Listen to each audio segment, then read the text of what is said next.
Welcome to Jayanthi's kitchen. ನಾನಿವತ್ತು ಉಂಡೆ ಬೆಲ್ಲನ ಪುಡಿ ಮಾಡಿ ಪಾಕ ತಗೊಳ್ಳೋದು ಹೇಗೆ ಅಂತ ತೋರಿಸ್ತಾ ಇದ್ದೀನಿ. ಹೇಗೆ ಮಾಡೋದು ಅಂತ ನೋಡೋಣ. ಈಗ ನಾನು ಈ ಬೆಲ್ಲನೆಲ್ಲ ಉಂಡೆ ಬೆಲ್ಲನ ಈ ರೀತಿ ಪುಡಿ ಮಾಡಿ ಇಟ್ಕೊಂಡಿದ್ದೀನಿ. ಸ್ಟವ್ ಮೇಲೊಂದು ಬಟ್ಲು ಇಟ್ಕೊಂಡು ಅದಕ್ಕೆ ಒಂದು ಚಿಕ್ಕ ಲೋಟದಷ್ಟು ನೀರು ಸೇರಿಸ್ಕೊಳ್ತಾ ಇದ್ದೀನಿ. ಈ ನೀರು ಚೆನ್ನಾಗಿ ಒಂದು ಸ್ವಲ್ಪ ಕುದಿ ಬಂದಮೇಲೆ ನಾವು ಕುಟ್ಟಿಟ್ಕೊಂಡಿರೋ ಬೆಲ್ಲನೆಲ್ಲ ಇದಕ್ಕೆ ಸೇರಿಸ್ಕೋಬೇಕು.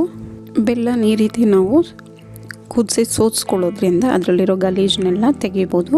ಮತ್ತು ಬೆಲ್ಲನ ಈಸಿಯಾಗಿ ನಾವು ಆಗಾಗ ಅಡುಗೆಗಳು ಮಾಡೋದಕ್ಕೆ ತುಂಬ ಈಸಿಯಾಗಿ ಸುಲಭವಾಗಿ ಬಳಸ್ಕೋಬೋದು. ಈಗ ಇದನ್ನು ಸ್ವಲ್ಪನೇ ನೀರು ಹಾಕಿರೋದು, ನೋಡಿ ಎಷ್ಟು ನೀರು ಬಿಟ್ಕೊಂಡಿದೆ. ಇದನ್ನೀಗೆ ಎಲ್ಲನೂ ಕರಗಿಸ್ಕೊಬೇಕು. ಬೆಲ್ಲ ಎಲ್ಲ ಕರಗಾದ್ಮೇಲೆ ಒಂದು ಕುದಿ ಬಂದರೆ ಸಾಕು, ತುಂಬ ಪಾಕ ಬರ್ಸ್ಕೊಳ್ಳೋ ಅವಶ್ಯಕತೆಯೂ ಇರಲ್ಲ. ಈ ರೀತಿ ಕುದಿ ಬಂದಮೇಲೆ ಬೆಲ್ಲ ಕರಗಿದ್ಮೇಲೆ ಇದನ್ನು ಸೋಸ್ಕೋಬೇಕಾಗುತ್ತೆ ಈ ರೀತಿ. ಆಗ ಅದರಲ್ಲಿರೋ ಧೂಳು ಗಲೀಜು ಎಲ್ಲ ಸಪ್ರೇಟ್ ಆಗುತ್ತೆ. ಇದನ್ನು ನಾವು ಕಾಫಿ ಟೀಗಳಿಗೂ ಆರಾಮಾಗಿ ಒಂದೊಂದು ಸ್ಪೂನ್ ಹಾಕಿ ಸೇರಿಸ್ಕೊಂಡು ಕುಡಿಬೋದು. ಇದನ್ನು ನಾವು ಈ ರೀತಿ ಕರಗಿಸಿಟ್ಕೊಳ್ಳೋದು ಒಂದು ತಿಂಗಳವರೆಗೂ ಮೇಲೇ ಆರಾಮಾಗಿರುತ್ತೆ. ಇನ್ನು ತುಂಬ ದಿನ ಬೇಕು ಅಂದರೆ ನಾವು ಫ್ರಿಜ್ಜಲ್ಲಿ ಸ್ಟೋರ್ ಮಾಡ್ಕೋಬೇಕಾಗುತ್ತೆ. ಈ ಸಿಂಪಲ್ ರೆಸಿಪಿ ನಿಮ್ಗೆ ಇಷ್ಟ ಆದಲ್ಲಿ ಲೈಕ್, ಶೇರ್ ಆ್ಯಂಡ್ ಸಬ್ಸ್ಕ್ರೈಬ್ ಮಾಡಿ. ನಿಮ್ಮ ಅನಿಸಿಕೆ ಅಭಿಪ್ರಾಯವನ್ನು ಕಮೆಂಟ್ಸ್ ಮೂಲಕ ತಿಳಿಸಿ.